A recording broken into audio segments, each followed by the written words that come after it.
पूरे परिवार लंबा चौड़ा हो गया, एक ही कमरा में रहते हैं, जैसे लोगों के पीड़ित कहते हैं हम लोग। हमारी सरकार हमेशा जनहित की बात हम लोग करते हैं। हमारी सरकार जब बड़ी थी तो आपको मालूम होगा, हमारी सरकार बनने के बाद पूरे देश और दुनिया में और झारखंड में सभी जगह कोरोना की महामारी आ गया। उसके बावजूद हम लोग आजीवन आपके लिए आभारी रहूंगी। तीसरी, हम लोगों की जो समस्या किसानों को, मजदूरों को, आसपास के इलाकों में जो लोगों को होती है, वो ग्रामीण सड़कों को लेकर के था।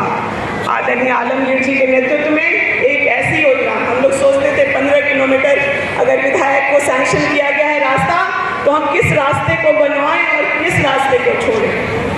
कीचड़ में यहाँ की जनता चलने, पूरे परिवार लंबा चौड़ा हो गया, एक ही कमरा में रहते हैं, जैसे लोगों के पीड़ित कहते हैं हम लोग।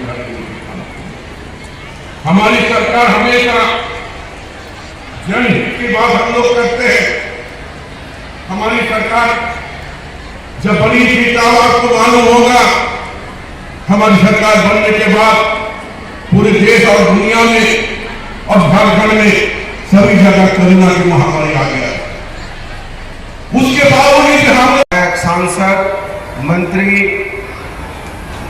आदरणीय प्रदीप यादव जी, हमारी बहन और इस क्षेत्र की लोकप्रिय विधायक दीपिका पांडे जी, जिला परिषद की अध्यक्ष बेबी जी, उपायुक्त जिशान साहब, एसपी मीना साहब, यहाँ उपस्थित सभी हमारे प्रेस प्रतिनिधि साथियों, दोस्तों और दूर दूर से आए हुए सभी मेरी माँ, बहनों, नौजवान साथियों, दोस्तों, आप सभी लोगों को बहुत जोहार, प्रणाम, सलाम।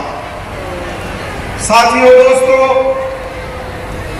हेमंत सोरेन जी के नेतृत्व में झारखंड की सरकार, झारखंड की महान जनता ने 5 साल का बहुमत दिया और हम हमारे युवा मुख्यमंत्री के नेतृत्व में बहुत मजबूती के साथ इस राज्य को उन्नति और समृद्धि के मार्ग पर प्रशस्त करने को आगे बढ़ रहे थे। लगातार हमारी ऐसी योजनाएं थी कि जो योजनाएं अंतिम पायदान पर खड़े व्यक्ति की अभिव्यक्ति, उसके सपनों की सरकार की वो योजनाएं हम साकार कर रहे थे। जब हम मंत्रिपरिषद की बैठक करते थे तो न सिर्फ हमारे विरोधियों में बल्कि प्रेस मीडिया के साथियों में भी बड़ा कौतूहल होता था, बड़ी जिज्ञासाएं होती थी कि आज मंत्रिपरिषद की बैठक में राजनीति में कौन से बड़े निर्णय होंगे, और लोग बड़ा हमारे मंत्रिपरिषद की बैठक को बड़ा ध्यान से उस पर ध्यान लगाते थे। जब हम किसी गांव में जाते, किसी मोहल्ले टोले में जाते, तो बहुत सारी हमारी विधवा बहनें मिलती, हमारी वृद्ध माएं मिलती, हमारे बहुत सारे विकलांग साथी दोस्त मिलते, कहते कि हमारे पास न वृद्धा पेंशन है, न विधवा पेंशन है, न विकलांग पेंशन है। बहुत लोग तो राशन कार्ड के लिए भी, लाल कार्ड के लिए भी परेशान। हम लोगों ने तय किया कि नहीं, इस झारखंड का हर आदमी सर्वजन पेंशन स्कीम से लाभान्वित होगा, और हम लोगों ने हमारे मुख्यमंत्री के नेतृत्व में सर्वजन पेंशन स्कीम लागू करने का काम किया।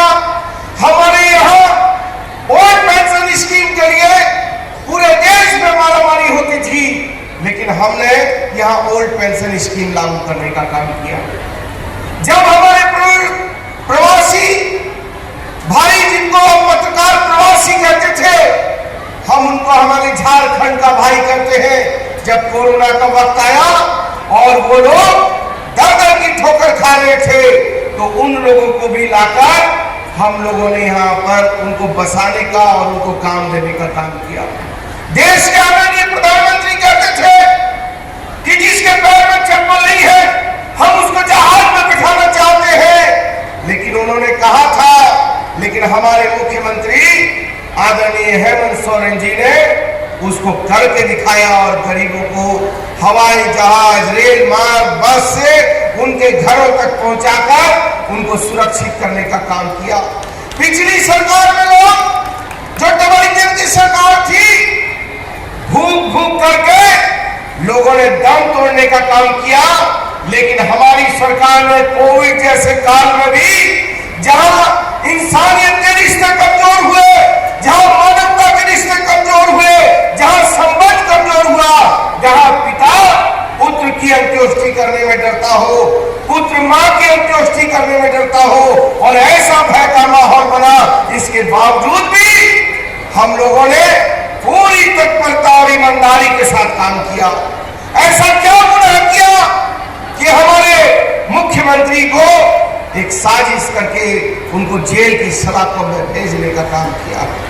हम कहना चाहते हैं साथियों, दोस्तों, कि आज हम लोग आए हैं यहां पर, हम हमारी बहन की जो पुरानी मांग थी, और कई बार आपके लिए वो आकर हमारे दरवाजे पर लड़ने का काम करती थी। 300 बेड का अस्पताल के लिए वो बार बार करती थी, और मैं ईसीएल के भाइयों को भी बहुत धन्यवाद देता हूं कि उन्होंने बहुत इसमें अच्छा रोल किया।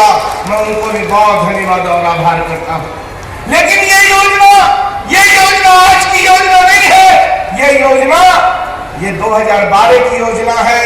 लेकिन हमारे यहाँ एक हमारा बड़ा भाई है यहाँ का सांसद, वो हर चीज में कहता है कि सब कुछ मैंने ही किया। मुझे लगता है कि यदि वो नहीं होते तो शायद चांद और सूरज भी यहाँ गुड्डा में नहीं होता।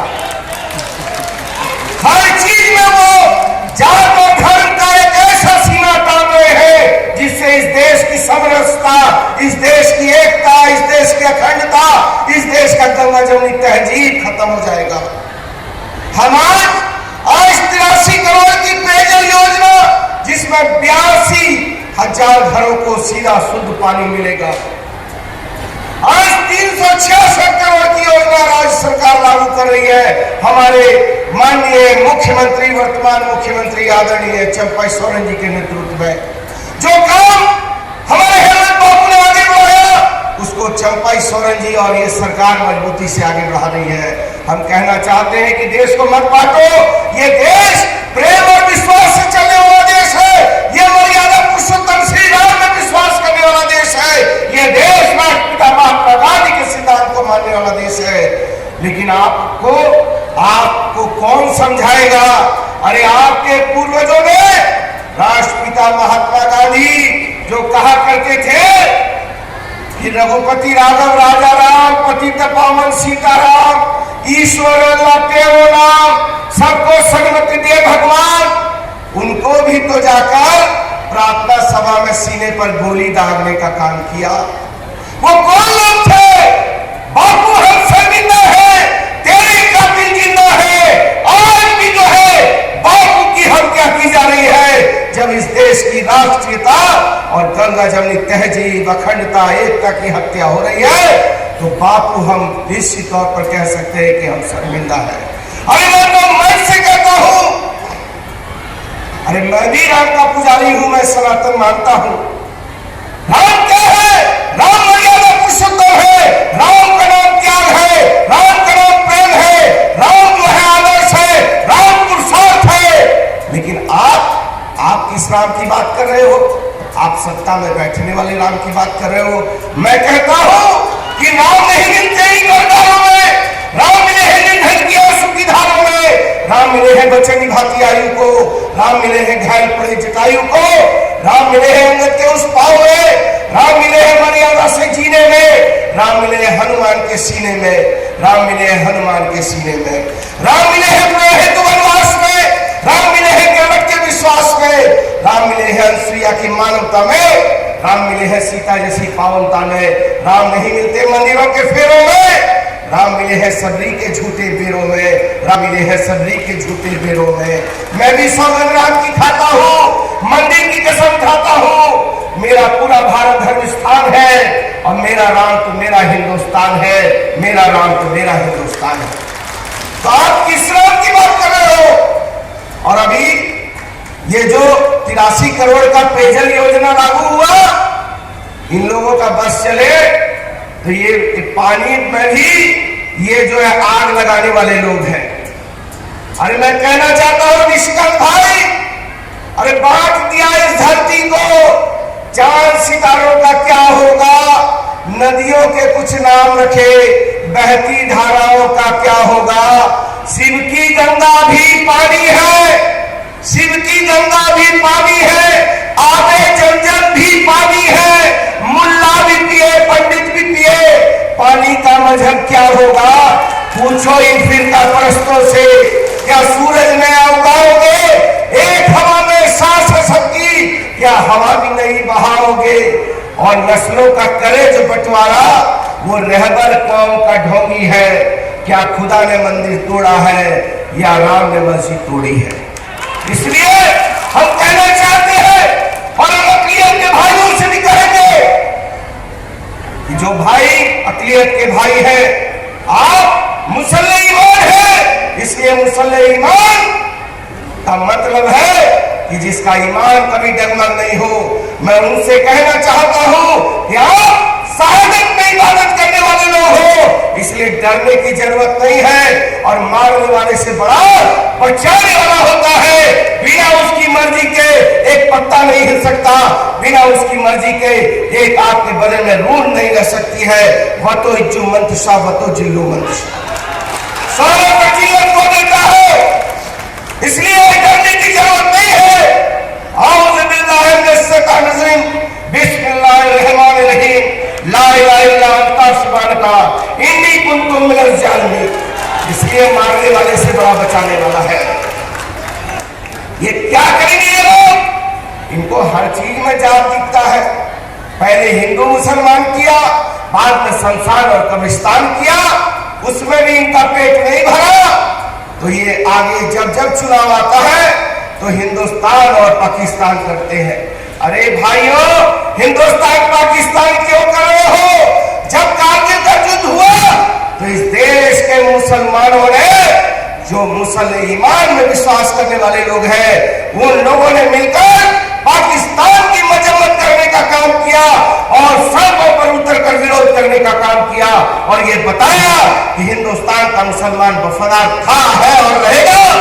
क्या भूल गए 1971 का युद्ध, जब अमेरिकी पेटेंट देगा रहा था और आकर हमारी मातृ वतन मां भारती को जो है लहूलुहान करना चाहता था। वो कौन भाई दलाल था, वो हवलदार अब्दुल हमीद था, जिसने अपने तन पर बारूद बांधा और बारूद बांधकर मातृ वतन की खातिर, मां भारती के खातिर उसमें सोकर उसको उड़ा दिया और बता दिया कि हिंदुस्तान का मुसलमान वफादार था, है, रहेगा।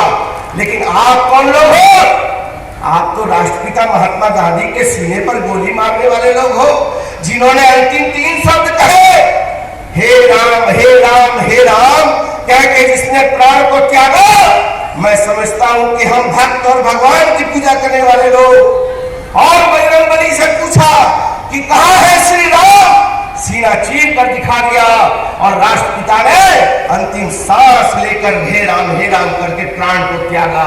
लेकिन हम कहना चाहते हैं कि इनकी डरिए मत, इनल्लाह साबरीन, सब्र करो, निश्चित तौर पर मजबूती के साथ। हम लोग हिलने वाले लोग नहीं है, हम लोग मजबूती के साथ खड़े हैं और हम विश्वास देने आए हैं कि आएगा समय इनका सूपड़ा भी साफ हो जाएगा। बड़ी बड़ी चीजों को देखा, अरे जिसका सूरज अस्त नहीं होता था, एक लाठी लेके राष्ट्रपिता ने उसके सूरज को भी अस्त और पस्त कर दिया। तो हम लोग राष्ट्रपिता महात्मा गांधी के लोग हैं और ये लोग झूठे देशभक्त जिन्होंने आज तक कोई शहादत नहीं दिया।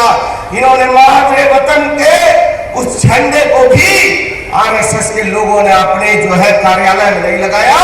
आज वो झूठे लोग, मक्कार लोग कहते हैं हम राष्ट्रभक्त हैं, हम राष्ट्र के भक्त हैं। अरे ये कैसे राष्ट्रभक्त है।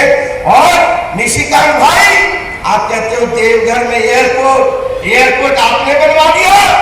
एयरपोर्ट भी हमारी सरकार का देन था और उसमें भी हमारे राज का पैसा लगा है। यदि मैं झूठ कहता हूं तो आप खंडन करना। आप कहते हैं हम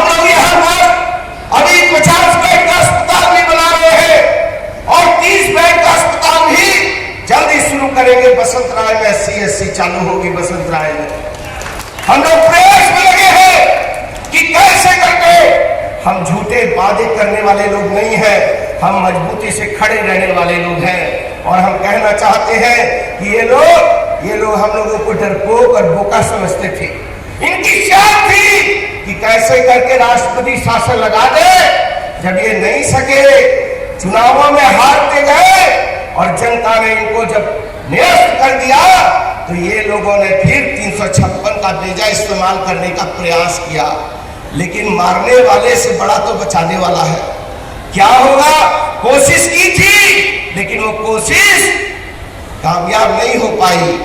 और हम बहुत विश्वास के साथ कहते हैं कि इनके जो नापाक मंसूबे हैं वो पूरे नहीं होंगे। आपने राहत इंदौरी साहब का नाम सुना होगा। राहत इंदौरी साहब का एक बड़ा प्यारा शेर है कि गनीमत है सब्र मेरा, लबालब हूं भरा नहीं हूं। वो मुझको मुर्दा समझ रहे हैं, उनसे कहो मैं मरा नहीं हूं। वो कह रहे हैं मिटा दूंगा नस्ल तुम्हारी, उनकी आदत है डराने की, मेरी फितरत है मैं डरा नहीं। अरे कैसे डरा दोगे भाई? कोनो हम लोग बकरी है कि गला में रस्सा डाल दोगे? अरे शेर को पिंजरा में कैद तो कर दिया, लेकिन शेर को जो है पिंजरा में कैद करने के बाद भी शेर जो है वहां से गरज रहा है और उसकी गर्जन से तुम्हारा पैर थरथरा रहा है। आने वाला जो चुनाव हो, लोकसभा का जो चुनाव हो, उसमें आप बताइए ये सरकार जनता के लिए, जनता के द्वारा बनी सरकार को आपने जो पीठ में खंजर भोंका है, वो खंजर जो है बर्दाश्त नहीं करेंगे। क्योंकि हम भगवान बिरसा मुंडा को मानते हैं, हम सिद्धू कानू को मानते हैं, चांद भैरव को मानते हैं, नीलांबर पीतांबर को मानने वाले लोग हैं। हम जो है शहीद निर्मल महतो को मानने वाले लोग हैं। हम राष्ट्रपिता महात्मा गांधी में विश्वास करने वाले लोग हैं। और हम विश्वास देते हैं कि इस देश में बदलाव आएगा और सोनिया जैसी महिला जिसने प्रधानमंत्री का पद छोड़ दिया हंसते हंसते, वैसी महिला हमारी नेता है। जिस परिवार में शहादत की इबादत लिखी इंदिरा जी से लेकर राजीव गांधी तक, हम उसके वंशज हैं। हम राष्ट्रपिता महात्मा गांधी के वंशज हैं। हम डरने वाले लोग नहीं हैं। हम उम्मीद करते हैं कि आने वाला लोकसभा भी चुनाव जो होगा वो आप ऐतिहासिक चुनाव करेंगे और मुंहतोड़ जवाब देंगे। और निशिकांत भाई की आदत है केवल दूसरे लोगों को उंगली करते रहे, अपने क्या क्या किया कोई उसके लिए नहीं बोलता। मैं तो उतना बुरा आदमी नहीं कि किसी के व्यक्तिगत जीवन पर आरोप प्रत्यारोप करूंगा, लेकिन पर उपदेश कुशल बहुत तेरे, केवल दूसरे को बेईमान कह देना अपनी ईमानदारी का सबूत नहीं हो सकता है। यदि आप पाक साफ है तो आपको पाक साफ नियत भी रखनी होगी। मैं इसी साथी दोस्तों आपको इसी बात की तसल्ली देने आया हूं। और आज जो योजनाएं हैं मैं बहुत धन्यवाद देता हूं। दीपिका मेरी छोटी बहन है और बहुत आपके लिए लड़ती रही, हमसे झगड़ती रही। और इतना याद रखिए कि कुछ लोगों ने अपना दिखावा करने के लिए शिलान्यास वगैरह कार्यक्रम कर दिया। अरे आपने धरातल पर शिलान्यास किया होगा, लेकिन हम लोगों ने तो हमारी जनता के दिलों में अपना पहचान बना लिया है। और जब दिलों में पहचान बना लिया है तो धरातल की झूठ मक्कारी से कुछ नहीं होगा। क्योंकि यहाँ की जनता समझ चुकी है कि कौन लोग उसके लिए लड़ने वाले लोग हैं, कौन उसके लिए। आपकी जब बात होती है तो सदन से सड़क तक प्रदीप यादव जी लड़ने का काम करते हैं, मजबूती से बोलने का काम करते हैं। दीपिका पांडे लड़ने का काम करती है, बोलने का काम करती है। इसलिए आप अपने प्रतिनिधियों को समझने का प्रयास करो। और मैं बहुत धन्यवाद आभार देता हूं। और जिला प्रशासन से भी कहूंगा कि जो योजनाएं हैं वो योजनाएं धरातल में दिखनी चाहिए। केवल शिलान्यास करने से हमारा काम नहीं होगा। हमको वो जो पानी है वो पानी उन घरों तक पहुंचाने की जरूरत है। और जो डिग्री कॉलेज जो खोला गया है और बच्चों को पठन पाठन के लिए आगे बढ़ाया जा रहा है, और बहुत सारी ऐसी योजनाएं हैं, सड़कें हैं, सब जो है अच्छी व्यवस्था की जा रही है। मैं आपको वादा करने आया हूं आदरणीय चंपाई सोरेन जी की तरफ से, आदरणीय हमारे पूर्व मुख्यमंत्री हेमंत सोरेन जी की तरफ से, हमारे राहुल गांधी और सोनिया गांधी, मल्लिकार्जुन खड़गे साहब और मीर साहब की तरफ से आपको वादा करने आया हूं कि ये सरकार जनता की थी, जनता की है और जनता की रहेगी और जन आकांक्षा की पूर्ति करेगी। बहुत बहुत धन्यवाद, बहुत बहुत शुक्रिया।